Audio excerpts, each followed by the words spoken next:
पूर्ण परमात्मा पाप कर्म दंड को भी काट सकता है।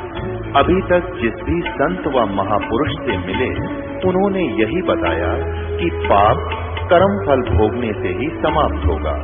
वो प्रभु कौन है जो पाप कर्म को काट देता है, वो काल के बंधन से छुड़वा देता है। उसका क्या नाम है, पूजा की विधि क्या है? कृपया अवश्य सुनिए जगत गुरु तत्वदर्शी संत रामपाल जी महाराज के अमृत वचन।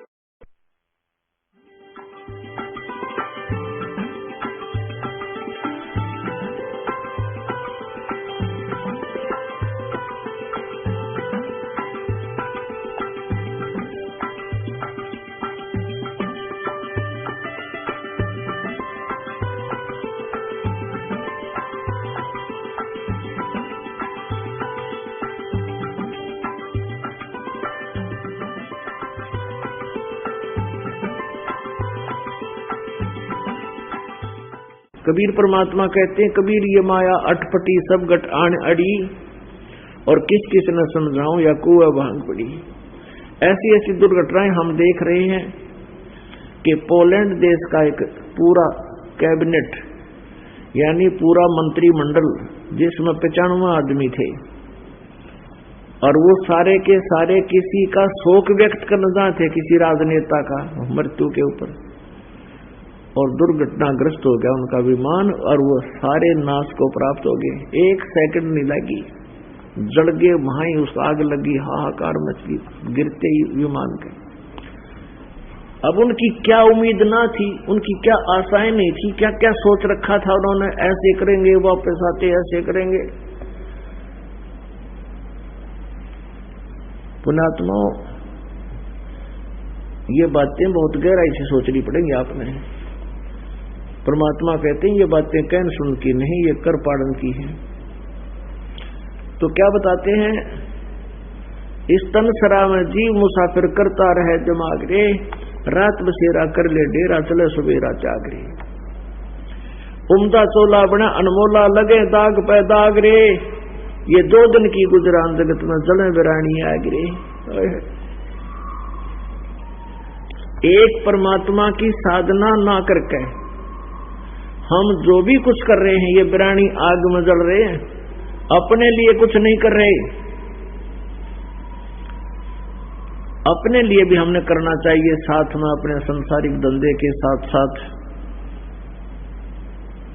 कुबद कांचड़ी चंडरी चित पे होया मनुष्य नागरे, और सूझे नहीं सदन सुख सागर, बिना प्रेम बैरागरे। कुबद कांचली, पुण्यात्माओं, परमात्मा के ज्ञान से आपकी आत्मा इतनी निर्मल हो जाएगी, आप किसी को दुख नहीं दे सकते, आप किसी को ठग नहीं सकते, क्योंकि आपके अंतःकरण में जो अंधेरा था वो समाप्त हो चुका होगा इस सत्संग से और कुछ भक्ति के प्रभाव से। अब कुबद कांचड़ी चढ़ रही चित पे है। अब पता नहीं के जुल्म कर देता प्राणी एक माया प्राप्ति के लिए। एक व्यक्ति बता रहा था कि एक गरीब व्यक्ति भैंस लेने का जुगाड़ जोड़ने लग गया। 8,000 की भैंस आनी थी, 4,000 तो अपने घर से करे, 4,000 रिश्तेदारों से लाया और भैंस लेने चला गया। भैंस बेचने वाले ने क्या कर रखा था कि एक भैंस जो 1 वर्ष की ब्याई होली थी, उस भैंस के नीचे जो है एक ताजी ब्याई भैंस का काटड़ू लगा रखा, काटड़ा या कटिया, एक बच्चा ताजी ब्याई भैंस का उसका लगाना शुरू कर दिया और 3 दिन का दूध रोक रखा। वो ग्राहक गया और उसने बढ़िया भैंस दिखी, ताजी ब्याई, और दूध की बाल्टी आधी कर दी कि एक टाइम का तो यूज है भाई, अगली टाइम में फिर इतना और देगी। तो उसने 8,000 रुपये दिए और वो भैंस ले आया। वो बेचने वाला व्यापारी था। तो श्याम ने और दूध,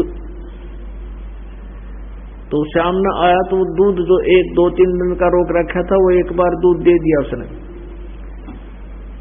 अगले दिन लात मार दी। अब उस व्यक्ति ने सोचा कि भाई हो सकता भैंस पैदल चल के बाट चल के आई है रास्ते में और दुख मानेगी होगी, सुबह दे देगी दूध। सुबह भी दूध उसने नहीं दिया तो उसने किसी दूसरे व्यापारी से, जो गांव का व्यापारी था, भैंसों के जानकारी थी उसको, और उसको थोड़ा वैद्य का काम भी करता था पशुओं का, उसको बुलाया। उसने देखा कि भी भैंस दूध नहीं दे रही हमारी, क्या बात है, ताजी ब्याई है। उसने देखा करके व्यापारी ने, दूसरे ने, उसने बताया कि ये तो 1 वर्ष के लगभग ब्याई होली और ये बच्चा इसका नहीं है, किसी और का लगा रखे, अब या दूध दे को ना। वैसा ही हुआ। अब पहले तो बच्चे खुशी मना रहे थे, दूध पीवेंगे हमारा भैंस आवेगी। गरीब आदमी ने जुगाड़ जोड़ा था और वो 2,500 की बेचनी पड़ी, क्योंकि फिर उसने रखा कैसे। तो कहने का भाव ये पुण्यात्मा, या कुब्द कांचड़ी चढ़ रही है और भगवान के विधान से हम परिचित ना हो कहीं जुल्म करते हैं। फिर वो बता रहा था कि एक दिन 1-2 वर्ष के बाद एक सड़क के किनारे एक 4 व्हीलर उलट रहा और 2 भैंस मरी पड़ी। तो वहां कहते रोक के मैंने पूछा उस ट्रक उसके ड्राइवर से, वो वहीं खड़ा था, कि ये भैंस क्यों कर हुई, वे कि एक्सीडेंट हो गया। उसने बताया फलाना आदमी भैंस लेकर जा था, वो स्वयं तो साथ था नहीं, लेकिन 4 व्हीलर में उसने भैंस चढ़वा दी थी, वो मोटरसाइकिल पर आगे जा लिया, यहाँ दुर्घटनाग्रस्त होगी, ये भैंस दोनों मर गई।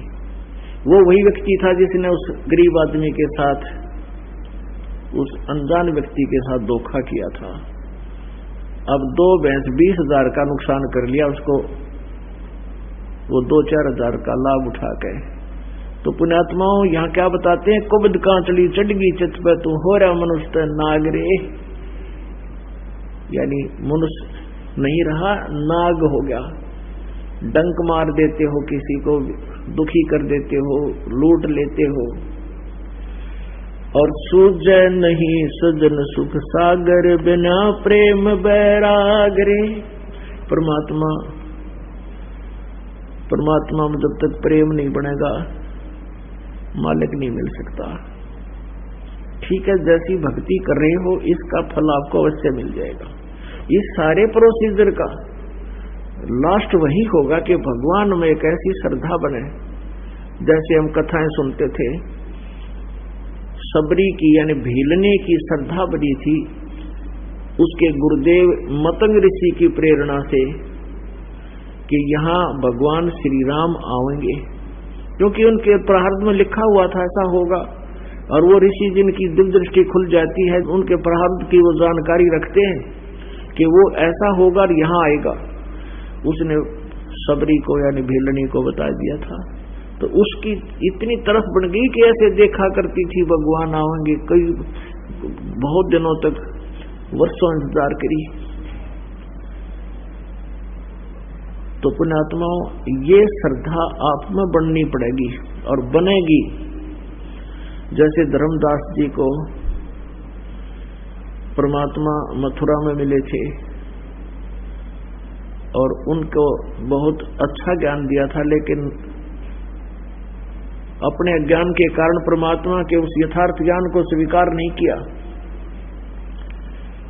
जब परमेश्वर अंतर्ध्यान हो गए फिर रो रहा था बुरी तरह कि ऐसा निर्मल ज्ञान और ऐसा समाधान कभी देखा ना सुना, और भगवान अब पता नहीं मिलेंगे कि ना मिलेंगे, जीवन व्यर्थ हो गया। 6 महीने तक रोया करता था, ऐसे देखा करता था, भगवान कहीं दिखाई दे जा। वही जिंदा महात्मा फिर आ जावे, देखूं उसने दर्शन करूं, चरणों में लिपट जाऊं, कोई ऑब्जेक्शन नहीं करूंगा, सारा ज्ञान सुनूंगा। तो पुण्यात्माओं, ऐसी श्रद्धा, ऐसी लगन आपकी भगवान में बनेगी, तब हम परमेश्वर पाएंगे। हर सुमरै सो हंस कहावै, कामी क्रोधी कागरे, और भौरा न भर में विष के बन में चल बेगम पुरबागरे। हर सुमरै यानी जो भक्ति करेगा वो भक्त कहा होगा। जैसे पहले एक शराबी था, सारा गांव ने होगा हृदय शराबी है वह तो, और फिर उसने शराब त्याग दी, भक्ति करने लग गया, भगत जी कहने लगे। तो इसी प्रकार कहते हैं हर सुमरै सो हंस कहावै, भक्ति करे सो भक्त कहावै, और कामी क्रोधी कागरे, भौरा न भर में विष के वन में चल बेगम पुरबागरे। पुण्यात्माओं, जो अच्छी आत्माएं होती हैं, परमात्मा के ज्ञान से प्रेरित होकर के इतनी आकर्षित हो जाती है कि वो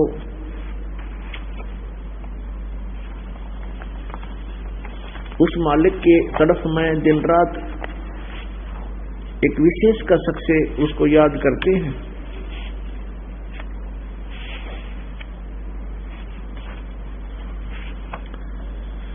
आप जी जो परमात्मा के इस ज्ञान से प्रभावित हो जाओगे, आपको देखो, एक तो दुख में भगवान को बजने लगते हैं, कोई दिक्कत नहीं। परमात्मा कहते हैं वो दुख भी वरदान सिद्ध होगा आपके लिए, जो दुख आपको यहाँ ले आया। और यहाँ आने के बाद हम आपको बार बार इसलिए बुलाते हैं कि आपके पुण्य बढ़ते हैं। कहते हैं संत मिलन को चालिए तजमाया अभिमान, और जो कदम आगे रखे ओ यज्ञ समान। तो हम युगों युगों के कंगाल हो गए। हमने कभी अपनी बैटरी डिस्चार्ज कर ली, चार्जर ठीक लगा नहीं, हमने पिछले पुनों का विनाश कर दिया। कभी स्वर्ग में जाके या पूरी पृथ्वी या वैसे राजा बन के मेरे पाप को मां के सत साधना मिली नहीं। सत साधना आपको अब मिली है। तो जिस कारण से हम युगों युगों से इतने भक्तिहीन हो गए, पुण्यहीन हो गए, अब हमने वो पिछला जो लॉस है अब पूरा करना है। वो पूरा हो लेगा तब हम आगे चलेंगे। तो उसके लिए हम इतना लॉस हो गया हमारे को कि एक सिमरन आपको इतना दे रखा है कि बहुत कीमत का, ये श्वास का, सतनाम का सिमरन। और फिर ये 500 यज्ञ, धर्म यज्ञ, हवन यज्ञ, प्रणाम यज्ञ और ज्ञान यज्ञ और ध्यान यज्ञ, ये 500 यज्ञ आपसे करवाई जा रही हैं। और फिर भी आप धीरे धीरे ऊपर को उठ रहे हो, समय लगता है। इससे सिद्ध है कि हमारा कति ब्लेडर खाली हो रहा था या टायर ट्यूब कति खाली हो गए थे। अब धीरे धीरे ये भर जाएंगे जब हमारे पूरी भक्ति ठीक हो जाएगी और आपकी गृहस्थ वाली गाड़ी भी ठीक चलेगी। तो इसी प्रकार ये इतना आपको बुलाया जाता है, सतभक्ति कराई जाती है। तो जो दुख आपके ऊपर आया, उस दुख के कारण आप यहां आए, वो दुख आपके लिए वरदान हो जाएगा। क्योंकि कुछ दिनों में ज्ञान समझ में आ जाएगा और आपके कांटे से निकलेंगे डेली। अगर सच्ची साधना, सच्ची आत्मा से भक्ति की और नियम ठीक रखे तो आप रोजाना सुखी होगे, ये सत्कर मान लेना। लेकिन हम इस ज्ञान को ठीक से ना समझकर समर्पण नहीं कर पाते भगवान में। हम मन में कोई ना कोई दोष रखते हैं, इस कारण से हम लेट हो जाते हैं। पुण्यात्माओं, पूरे विश्व में आपको इतना तो ज्ञान हो गया कि एक ही प्रभु है जो हमारे संकट को दूर कर सकता है। वही हमारा पाप नाशक है, पूर्ण मोक्षदायक है। प्रारब्ध के पाप कर्म को नाश करके सुखी केवल कबीर परमेश्वर ही कर सकता है। तो हमें फिर इस बात से भी एक विशेष लगाव बनेगा। जैसे हमें पहले कोई दुख नहीं था इस संसारिक सुख में परमात्मा की दया से, लेकिन भगवान की चाह फिर भी न्यारी थी और ब्रह्मा विष्णु महेश के लीलाओं से हम परिचित होकर के विष्णु जी और शिव जी की हम इन पर आसक्त थे। अब हम अपने भगवान कबीर जी की लीलाओं से हम परिचित होंगे तो इनमें भी हमारा एक विशेष प्रेम बन जाएगा। और जब इस आत्मा को ज्ञान हो जाता है तो परमात्मा के प्रति एक विशेष कसक के साथ लगते हैं। परमात्मा से करबद्ध प्रार्थना बार बार हमने करते रहना चाहिए, सिमरण करना चाहिए, भक्ति करे खूब डट के, और जितना दान बने वो दान भी करे। अपने जीवन का मूल उद्देश्य यही बनाओ कि यहाँ से पीछा छूटे एट एनी कॉस्ट, किसी भी कीमत पे। परमात्मा ने तो यहाँ तक बता दिया है कि सिर साटे की भक्ति है और कुछ नहीं बात। और सिर के साटे पाइए ओगत अलखनाथ, जब लग कहते हैं सिर के साटे जहरी मिले तो भी सस्ता जाने। कोट शीस तन दे लिए यम राजा की भेंट, एक शीस तू देकर लिख ले सतगुरु अपने की भेंट है। अब सिर कैसे देना है, कोई काट कर नहीं देना। शीश देने का अर्थ है कि जैसे गुरुदेव कहे आज्ञा का पालन करें। और ये शरीर ये शीश परमात्मा का मान ले। एक संत थे, वो अपने शिष्यों को समझाया करते थे, ज्ञान दिया करते थे कि वे गुरु की आज्ञा का पालन करना चाहिए। जो अपने गुरु का वचन नहीं मानता है वो शेष मोक्ष प्राप्त नहीं कर सकता। भाई जो गुरु वचन पे डट गे रकट गे फंद 84 के। भाई जो गुरु वचन पे डट गे रकट गे फंद 84 के। कट गे फंद 84 के, रकट गे फंद 84 के। भाई जो गुरु बचन पे डट गे रकट गे फंद 84 के। वस्तु मिली ठोड़ की ठोड़ मिट गी मन पापी की दौड़। वस्तु मिली ठोड़ की ठोड़ मिट गे मन पापी की दौड़। ये भरम मिटे मथुरा काशी के, भरम मिटे मथुरा काशी के। भाई जो गुरु बचन पर डट गे रकट गे फंद 84 के। कट गे फंद 84 के, रकट गे फंद 84 के। भाई जो गुरु बचन पर डट गे।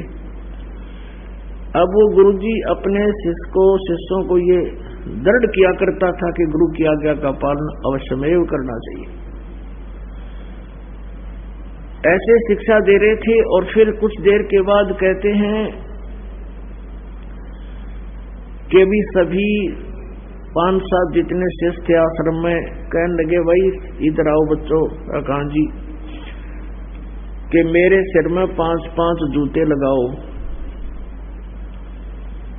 अब अभी तो गुरुजी कह रहे थे कि भाई गुरु के वचन का पालन करना चाहिए। और फिर गुरुजी के बारे में ये भी बताया जाता है कि गुरु is God. Suppose Guru is God. परमात्मा को मूलधन 100 रुपये मानना पड़ता है गुरुजी को, भगवान सपोज करके इसे गुरुजी को भगवान मान के हम अपने मोक्ष प्राप्ति वाले इस प्रश्न का हल कर सकते हैं और इसका कोई विकल्प नहीं। अब भगवान के गुरु के जूते मारे तो मर गया, और ना मारे तो आदेश हो गया। अब सभी सुन्न हो गए, अकाद अच्छे धर्म संकट में फंसे भाई। अब गुरुजी कहता रहा मैं क्या कह रहा हूं भाई, गुरुजी की आज्ञा का पालन अवश्य करना चाहिए। नहीं उठा कोई भी। एक खड़ा हुआ, अपना जूता निकाला, गुरुजी के चरणों में बैठ गया, जो चारपाई पर आसन पर विराजमान थे। जमीन पर विराजमान होकर के उनके सामने सिर रखे, अपने सिर में 5 जूते मारे। अब गुरुजी ने कहा भी डांडी मत मारे, मैंने तेरे में नहीं कहा, मेरे में कहा, मेरे सिर में मार जूते। तब उस दास ने कहा कि गुरुदेव ये शीश भी दास का आपका ही तो है, ये शीश आपका ही तो है, आपके शीश में जूते लगा रहा हूं। तो पुण्यात्माओं ये देखना चाहते थे कि इसमें विवेक कितना है, इनमें ये कितने समर्पित हैं। ऐसे शीश देना है। सिर सौंप्या गुरुदेव को, सफल हुआ ये शीश, नित्यानंद इस शीश पर आप बसे जगदीश।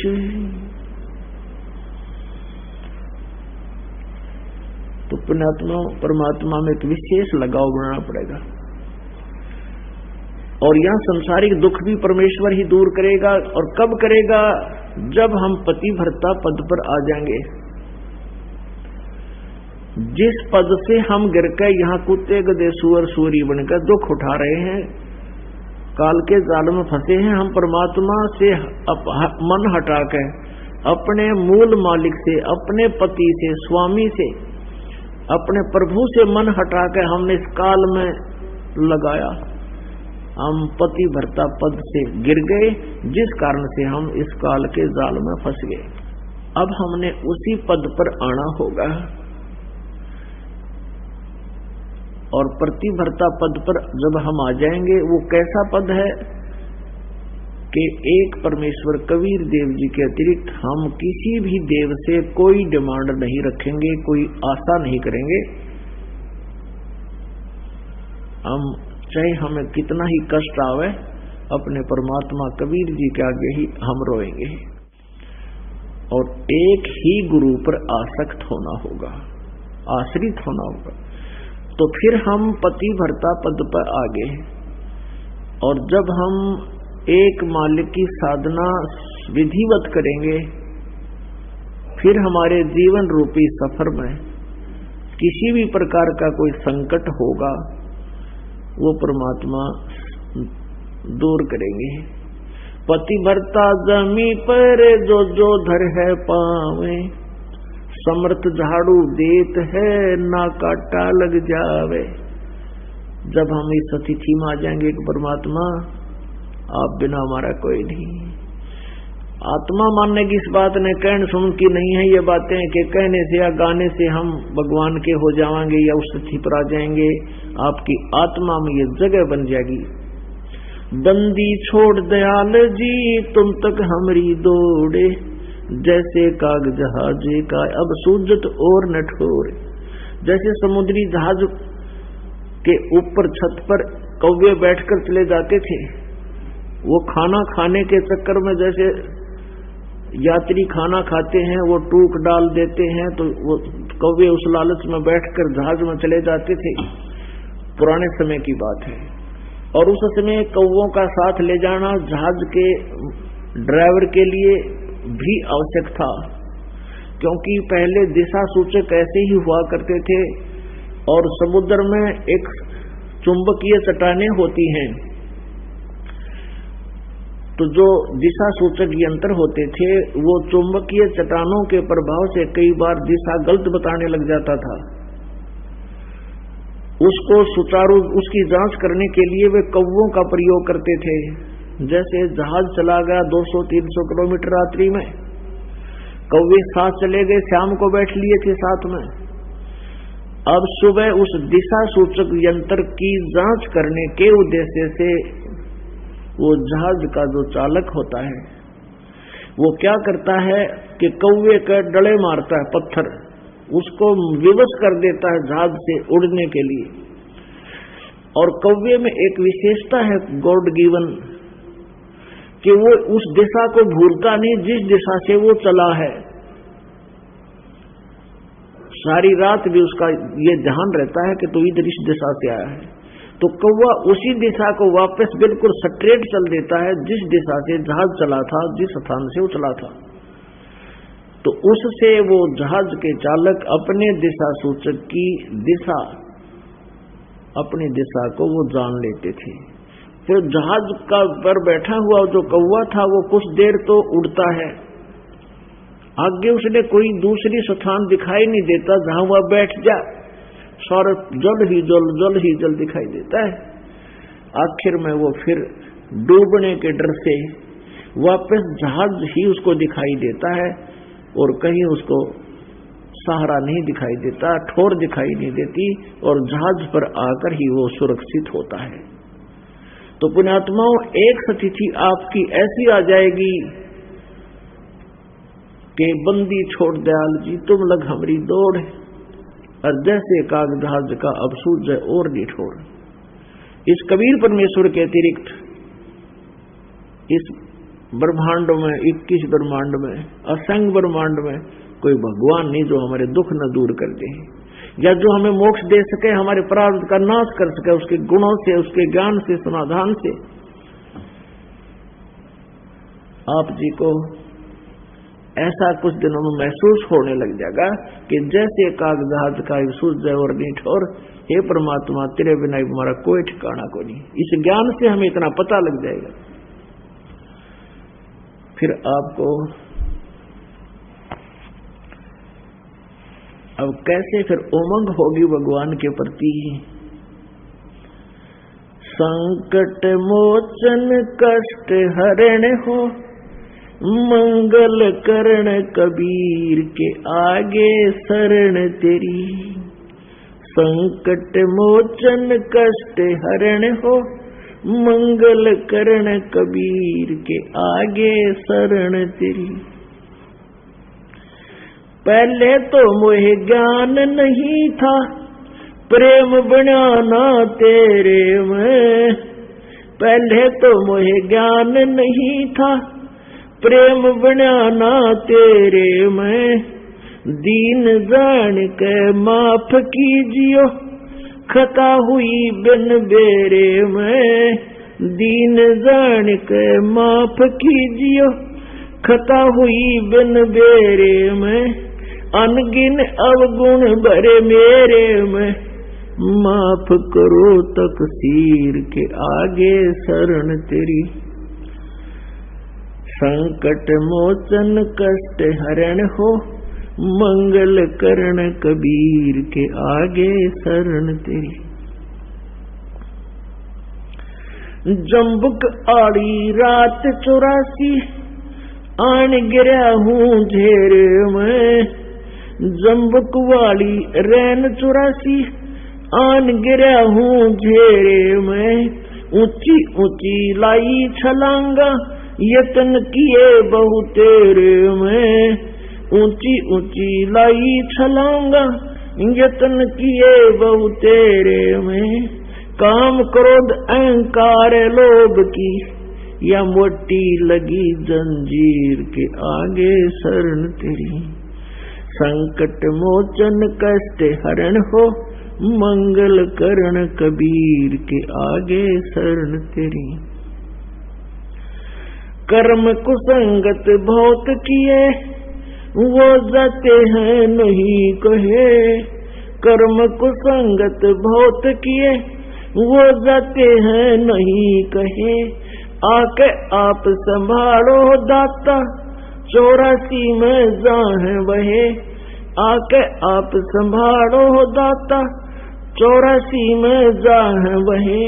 जन्म मरण के कष्ट सहे, अब मिटो जन की पीर के आगे शरण तेरी। संकट मोचन कष्ट हरण हो, मंगल करण कबीर के आगे शरण तेरी। संकट मोचन कष्ट हरण हो, मंगल करण कबीर के आगे शरण तेरी। गुप्त रूप में सब काम सारते, जो भी विपता आने पड़े। गुप्त रूप में सर्व काज सारते, जो भी विपता आने पड़े। एक दिन दर्शन देने होंगे, दीन दयाल न्यो नहीं सरे। एक दिन दर्शन देने होंगे, दीन दयाल न्यो नहीं सरे। तुम बिन पापी नहीं तेरे, मेरा अवगण भरा शरीर के आगे शरण तेरी। संकट मोचन कष्ट हरण हो, मंगल करण कबीर के आगे शरण तेरी। संकट मोचन कष्ट हरण हो, मंगल करण कबीर के आगे शरण तेरी। प्रेमी पक्षी दुखी होते हैं, जब बिछड़ जा रैन पड़े। प्रेमी पक्षी दुखी होते हैं, जब बिछड़ जा रैन पड़े। हम युगों युगों के बिछड़े फिरते, कैसे अब मन धीर धरे। हम युगों युगों के बिछड़े फिरते, कैसे अब ये मन धीर धरे। जल बिन जैसे मीन मरे मेरी, ऐसी हुई तासीर के आगे शरण तेरी। संकट मोचन कष्ट हरण हो, मंगल करण कबीर के आगे शरण तेरी।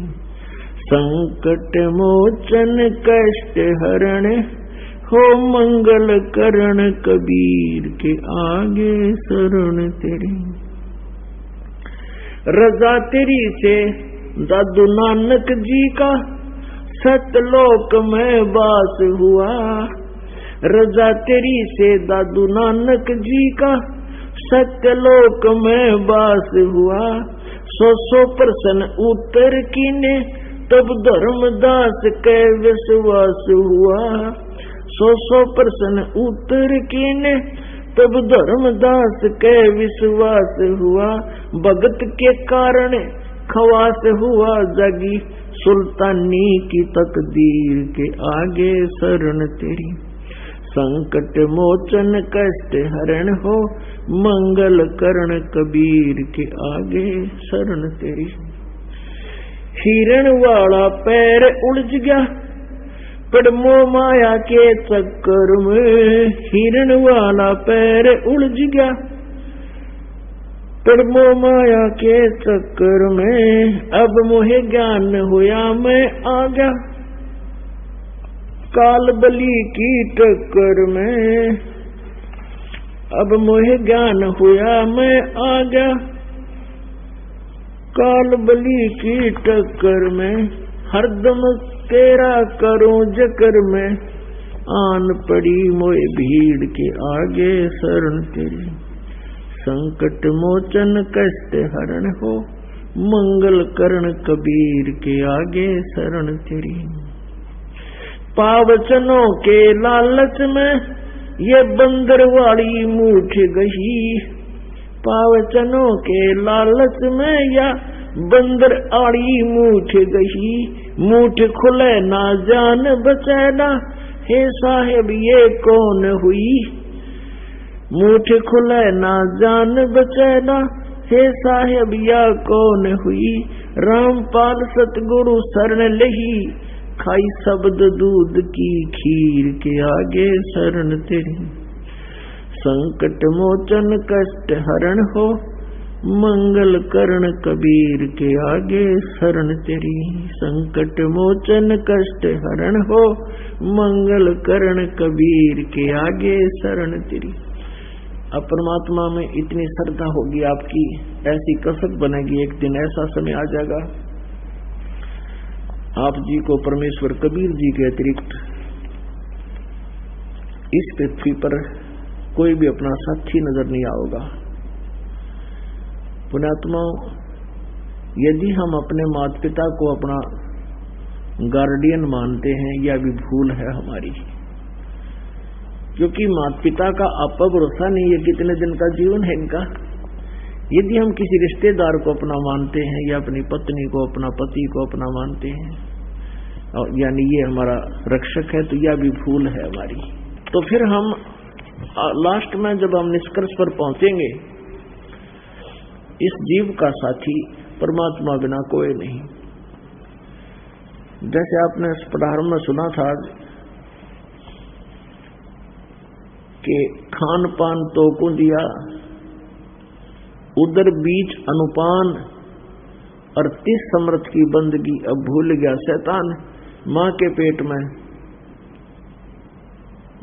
पेट में तेरी परवरिश करी, आज तो उसको भूल गया। अब परमात्मा के विषय में आप ही अपनी महिमा परमात्मा बताने आते हैं कबीर परमेश्वर जी, और याद दिलाते हैं कि मां के गर्भ में तू जब दुखी था और मालिक ने याद किया करता था, वहां भी तेरी परवरिश की, वहां तेरे रक्षा की, तेरे शरीर की, मां की नाभि से और बच्चे की नाभि का इंटरनल कनेक्शन परमात्मा ने किया। अब क्या बताते हैं कि उदर बीच पोषण किया, बिन जननी के दूध, मां के पेट में मां के दूध बिना तेरा कितना सुंदर शरीर स्वस्थ बनाया।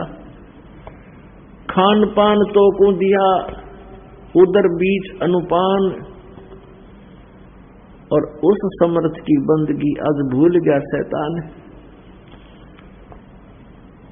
अब कितनी प्यार से परमात्मा हमें याद दिलाना चाहते हैं, क्योंकि वो हमारे मालिक हैं, हम उसके बच्चे हैं, और हम बिगड़ गए, हम काल के जाल में फंस गए, इस बकवादा में बढ़ गए। और मालिक को पता है, पिता को पता होता है ये बच्चा जिस रास्ते जा रहा है इसके लिए बहुत हानिकारक होगा, समझाने की चेष्टा बहुत करता, पर नालायक बालक ना मानते, अच्छे मान जाते हैं। तो क्या याद दिलाते हैं?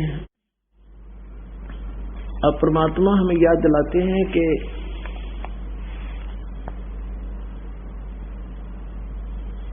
परमात्मा से दूर होकर अब तो उस मालिक से दूर हो गया, परमात्मा से दूर हो गया, संसारिक सुखों में इतना फंस गया इस काल के जाल में।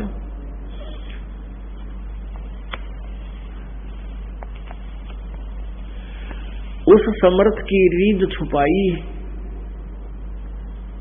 उस समर्थ की रीझ छुपाई, अब कुल कुटुंब राता, और गर्भ के अंदर बचन भरे थे, कहाँ गई वो बाता? माँ के पेट में बार बार न्यू कहता है, भगवान मुझे बाहर निकल दे, आपको याद करूंगा, आपको कभी नहीं भूलूंगा।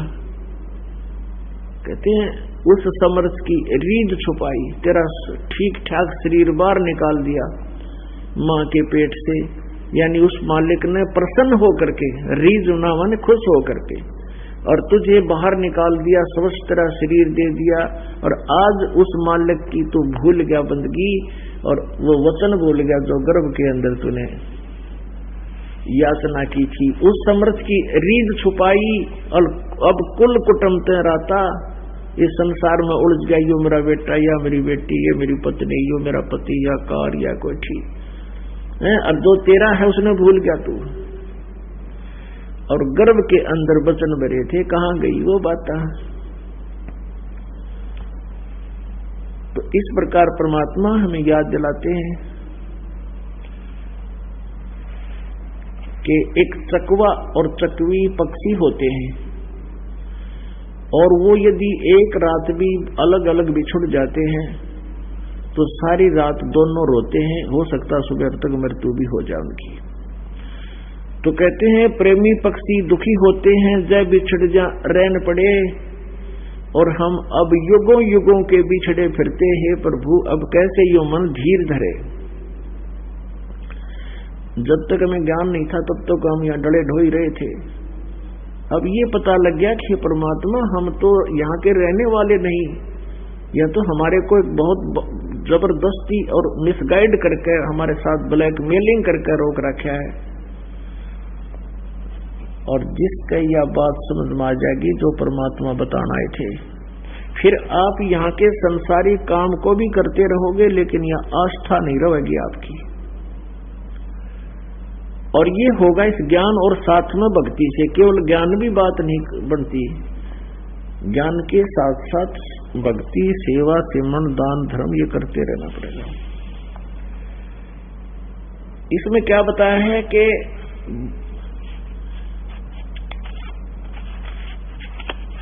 पावचनों के कारण, पावचनों के लालच में या बंदर आली मूठ गई, और मूठ खुले ना जान बचे ना। ये साबिया कौन भाई? जैसे बंदर पकड़ने वाला क्या करता था कि एक बिल्कुल बीड़े से मुंह की, बहुत तंग मुंह वाली एक मटका रखता था वो, जैसे सुराही सी होती है, इसे थोड़ा चौड़ा मुंह की, और उसमें छोटे से मटके को जमीन में गाड़ देता और उस मटके में कुछ चने डाल देता बंदर पकड़ने वाला, और कुछ चने, 1-2 चना बाहर, 5-10 कुछ बाहर फेंक डाल देता। तो बंदर आता है दूर से, देखता है कि वहां चने पड़े हैं, वो पहले तो बाहर का एक आधा चना खाता है, फिर जाकर देखता है उसमें सुराही में, उसमें चने घने होते हैं, तो हाथ चला जाता है उसका अंदर, और फिर वो मुट्ठी भर लेता है। अब मुट्ठी जब भर लेता है तो वो बाहर निकालने की चेष्टा करता है, तो वो फंस जाती है। इतनी अकल उसमें नहीं, ये छोड़ दो चने और मुट्ठी बार अपना हाथ बाहर निकाल लो, उधर से वो मुट्ठी भी नहीं छोड़ता है और हाथ फंस जाता है, और छुटाने के लिए चिल्लाता है, बुरी तरह चिल्लाता है, टट्टी कर देता है, लेकिन वो हाथ नहीं छोड़ता। चने वो छोड़ता नहीं, मुट्ठी खुले नहीं, और मुट्ठी खुले बिना वो चने छूटे बिना जान बचे नहीं। तो हमने ये कार कोठी और ये संसारिक यहाँ के नकली सुख रूपी को या मुट्ठी भर रखी है। अब हमें पता लग रहा है कि हम फंस चुके हैं, लेकिन यहाँ मुट्ठी भी ना छूटती और यह छूटे बिना जान बचे नहीं। अब इसको छुटवाने का एक तरीका ढूंढा है संतों ने, परमेश्वर ने, कि वो बंदर ऐसे फंसा हुआ था, एक पुण्यात्मा साधु संत आ गया, वो केड़े दे रहा था, बंदर पकड़ने वाला कहीं और लाग रहा था काम की तरह। अब उसने क्या किया, उस बंदर के पास वो केला डाल दिया इतनी दूरी पे कि उसका मुश्किल था हाथ जा। अब लालची है हम, सबकी एक जैसी वृत्ति है। बंदर ने सोची ये केला उठा ले, वो चिल्लाना छोड़ के उस केले का नीत कर लिए, वो उठान लग गया, वो इधर वाली मुट्ठी ढीली होगी, वो चने छूट गए, उधर से हाथ निकल गया और केला उठा के भाग गया। तो ऐसे परमात्मा ने ये राम नाम का केला डाल दिया हमारे लिए। अब छूट जाएगी मुट्ठी, क्योंकि हमें तो ये साधन चाहिए कोई ना कोई की तरह अपना टाइम पास करने का। तो परमात्मा ने ऐसी दया कर दी कि जो समय हमारा व्यर्थ जाता था, कोई ताश खेल रहा था, कोई हुक्के पाड़ा करता, कि तो बैठ कर बकवाद करा करता, राजनीति की बतलावा थे, या टेलीविजन का गांठ पाड़े बैठे रहा करते 3-3 घंटे, तो वो समय हमारा सदुपयोग हो गया भक्ति करने में, परमात्मा का नाम लेने में। और ये राम नाम का कीड़ा मिल गया, मुट्ठी आप पग छूट जाएगी कुछ दिनों में, अपने आप खसदे ही निकल जाएंगे, यहां से चलेंगे सब लोग। तो पुण्यात्माओं, परमात्मा पाने के लिए सत्संग की आवश्यकता घनी है। सत्संग के बिना जीवन शुद्धि नहीं आ सकती, ज्ञान नहीं हो सकता।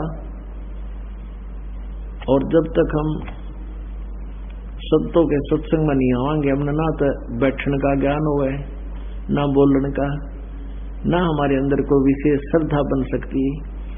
तो इस सत्संग के अंदर आना अति आवश्यक है। और कहते हैं कोट ग्रंथ का यही अर्थ है, करो साध सत्संग रे। और सत्संग विश्व में एक ही है, ये सत्कर मान लेना। दास अभिमान नहीं करता, लेकिन सच ही कह रहे हैं।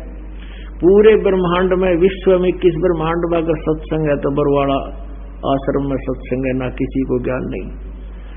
या मेर मालिक ने इस दास पे करी है। और ये सत्संग रूपी बाग बार बार ना लग्या करते, ये तो मालिक की मेर से कृपा हुई है, कबीर भगवान की। चारों युग में संत पुकारे, कोक कहा हम हेल रे। हीरे माणिक मोती बरसे, ये जग चुगता डेल रे। अब कबीर परमेश्वर ने कहा कि चारों युग में मेरे महिमा से परिचित संतों ने मेरी महिमा के गुणगान किए, और मैंने भी आकर के आवाज लगा लगा कर बताया जनता को कि हमारे पास जो सत साधना किसी के पास नहीं। जो तुम साधना कर रहे हो, ये डले ढो रहे हो, हीरे मोती छोड़कर तुम कंकर इकट्ठे कर रहे हो आन उपासना की। कबीर सागर में प्रमाण है कि 12वें पंथ में गरीब दास वाला पंथ है। विक्रमी संवत 1774 में मेरी महिमा की वाणी यानी ज्ञान का प्रकाश होगा। तो गरीबदास साहिब जी ने परमेश्वर के इस अनमोल ज्ञान को दोबारा से अपनी अमृत वाणी में लिखा है, कबीर परमेश्वर से परिचित होने के बाद। और उसी वाणी से आज यो बाग जो सत्संग का लगा हुआ है, परमेश्वर की वाणी जो कबीर सागर में है, वह कुछ नकली कबीर पंथियों ने उसमें कुछ उलट सुलट कर दिया। उसकी पुष्टि करने के लिए परमेश्वर कबीर जी गरीबदास जी को मिले थे और फिर उनके अपने सतलोक से और अपनी महिमा से परिचित कराकर वापिस छोड़ा था।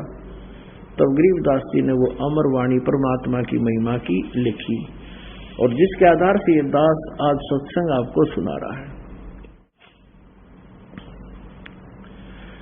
और वही कबीर परमेश्वर की वाणी में वही है और साथ में सब सदग्रंथ इसी का समर्थन करते हैं।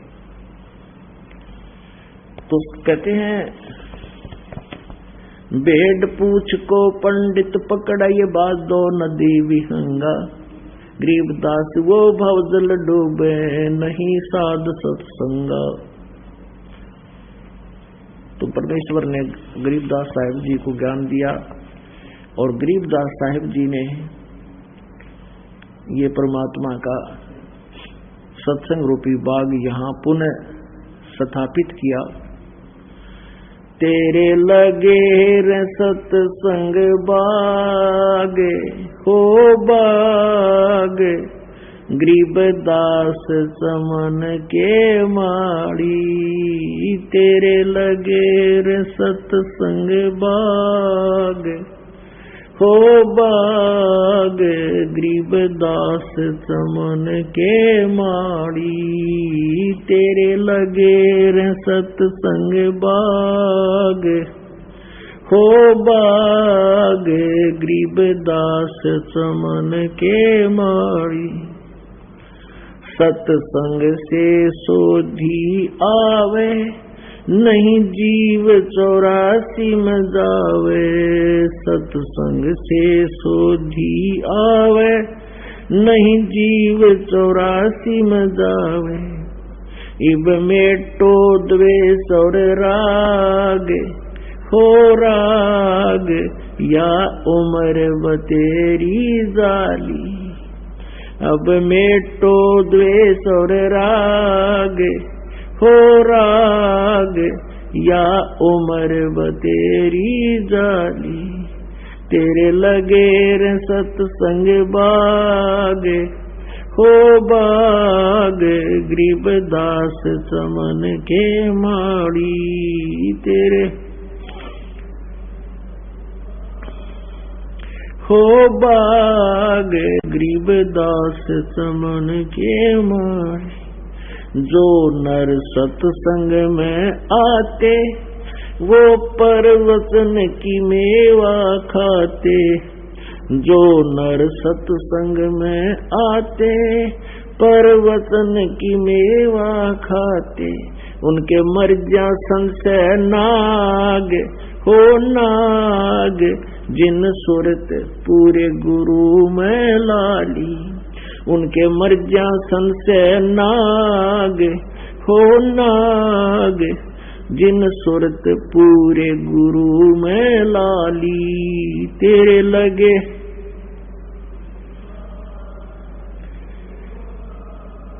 गरीबदास चमन के माड़ी। तेरे लगे रे सत्संग बाग हो बाग, बंदी छोड़ चमन के माड़ी। सत्संग में बूटे साधु एक से एक अगाधु। सत्संग में बूटे साधु एक से एक अगाधु। नर उनकी शरणा लागे हो लागे, जिनकी झुकी तड़े न डाली। नर उनकी शरणा लागे हो लागे, जिनकी झुकी तड़े न डाली। तेरे लगे रे सत्संग बाग हो बाग, गरीबदास चमन के माड़ी। तेरे लगे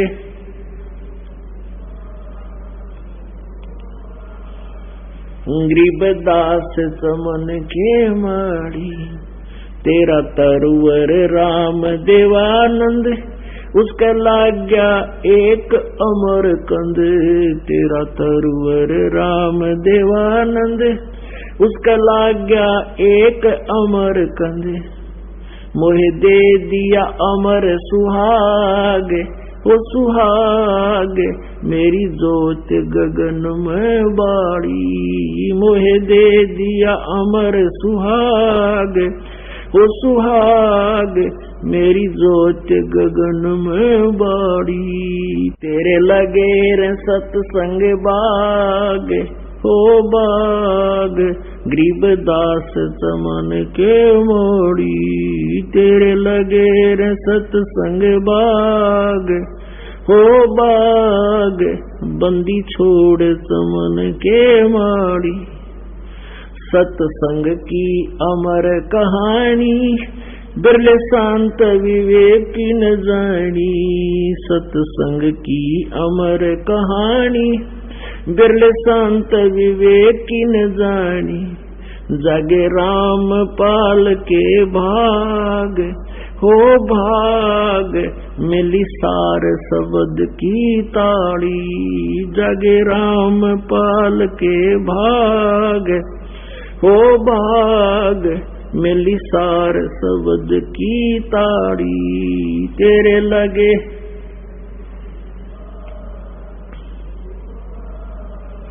गरीबदास समन के मोड़ी। तेरे लगे रे सत्संग बाग, हो बाग बंदी छोड़ चमन के मोड़ी। सच है। तो पुण्यात्मा, सत्संग में आने से जीव को ज्ञान होता है। जब तक सत्संग में प्राणी नहीं आता, अपने उसे घिसे पे टेकरम कोई फाइनल मान रखा होता है।